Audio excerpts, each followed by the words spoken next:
अखिल ब्रह्मांड के महानायक पार ब्रह्म परमेश्वर सर्वंतर्यामी ईश्वरों के ईश्वर भगवान सदाशिव ने वास्तु पुरुष की उत्पत्ति की। वास्तु पुरुष, चाहे उसे हम वास्तु देवता कहें या वास्तु पुरुष कहें,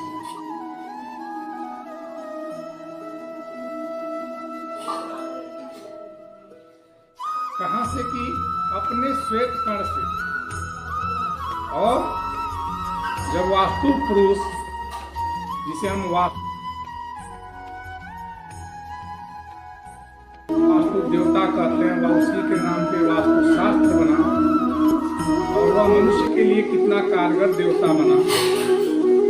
यह किसी ने मत्स्य पुराण के अनुसार अपने श्वेत कण से वास्तु पुरुष का निर्माण किया। आइए जानते हैं वास्तु के विषय में, वास्तु देवता हैं कौन और उनका कार्य क्षेत्र क्या था। भगवान शिव द्वारा वरदान प्राप्त वास्तु पुरुष बहुत भयानक और क्रूर और डराने वाला था। उसको वरदान भगवान शिव ने दिया कि तेरे मार्ग में जा, जो भी आएगा तू उसका रक्षण कर देगा। वास्तु पुरुष के इस पाए हुए वरदान से देवतागण, जो आकाश मंडल में देवता थे, उन लोगों को भी चिंता हुई। उस 45 देवताओं ने मिलकर के वास्तु पुरुष को आकाश मंडल से नीचे धरती की तरफ फेंका। और जब वास्तु पुरुष धरती की तरफ नीचे गिरे तो उनका जो सर था उत्तर और पूर्व की दिशा में गिरा और उनका पैर जो है दक्षिण और पश्चिम की दिशा में गिरा। उन देवताओं द्वारा जो भेजे गए, फेंके गए थे, उसमें 45 देवता। उन देवता लोगों की क्या मकसद थी कि हम इतने ऐश्वर्य में जीवन जीते हैं और पृथ्वी पे हमारे ही समान रहने वाला मनुष्य नंगा धरंगा जीवन यापन कर रहा है, बड़ा दुखों को भोग रहा है। तो उनके भेजने का भी एक कारण था कि यह वास्तु पुरुष जब जाएगा उनके पास,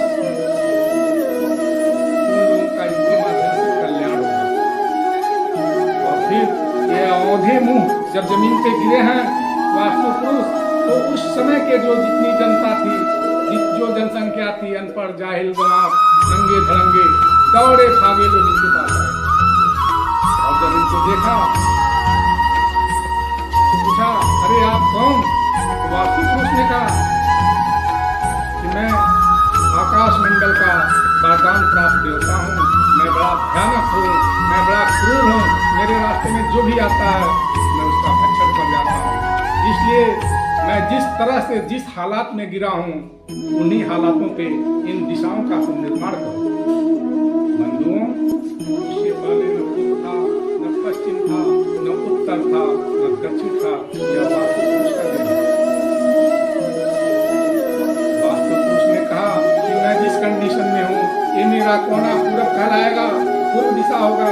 इसको संस्कृत भाषा में अलंकृत किया गया है, लेकिन शब्दार्थ में मैं हिंदी में आपको बता रहा हूँ।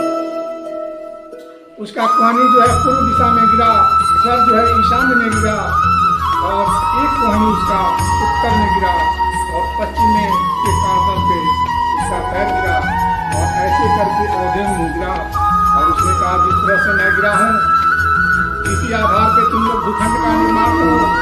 इस तरह के मेरे आकार के आधार पर तुम भूखंड का निर्माण करोगे, तुम्हें सब दूंगा। अगर तुम मेरे विपरीत अपने भवन का निर्माण करोगे तो तुम्हें नाना प्रकार के दुखों को मैं दूंगा।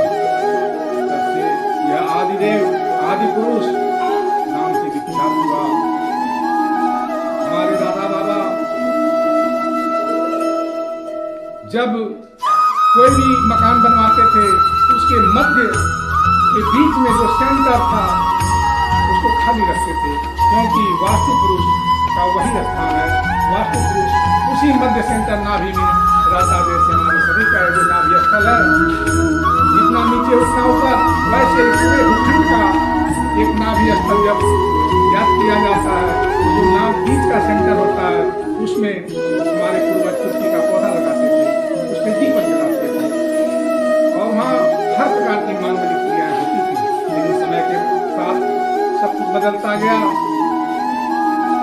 लोग वास्तु पुरुष की महत्ता को कम जानने लगे और उसके दुखों का परिणाम स्वयं भोगने लगे। लेकिन बरोबर अगर हमें प्रकृति ने एक रूम ही दिया है तो उस रूम में हमें अपने पूर्व पश्चिम उत्तर दक्षिण का दिशा ज्ञात करते हुए नीचे का जो बीच का सेंटर है नाभि स्थल उसे हर हाल में सुरक्षित रखना चाहिए। अगर भूल से भी बीम पिलर पाया का हमने उस जगह पे निर्माण कर दिया तो वास्तु पुरुष का दोष उत्पन्न हो जाता है। हालांकि ये वास्तु पुरुष हमारे लिए देवताओं ने भेजा, लेकिन मैं उस वास्तु पुरुष के तहत अपने धर्म का निर्माण अगर नहीं किया तो हमें बहुत तरह के दुख प्राप्त होते हैं। इस तरह से यह बहुत ही गहन विषय है, मैंने पहले भी शब्दों में बोल चुका है।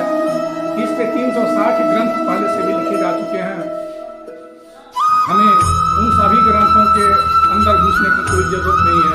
जो हमारे लिए मूल समस्याएं हैं उनका निदान करना परम आवश्यक है।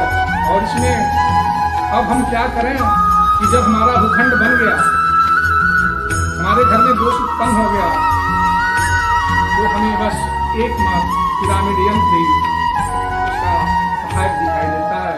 वो संपूर्ण दोषों को दूर कर सकता है और दूर करता है। इसका प्रत्यक्ष प्रमाण भी है, विज्ञान द्वारा भी है, ज्योतिष के द्वारा भी है कि ये कैसे कार्य करता है।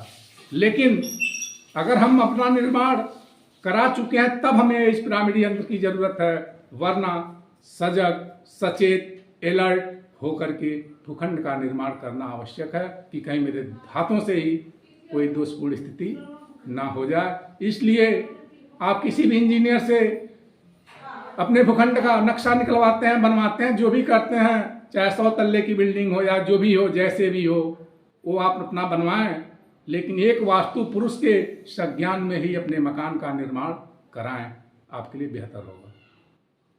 जय सदाशिव की। धन्यवाद। जी।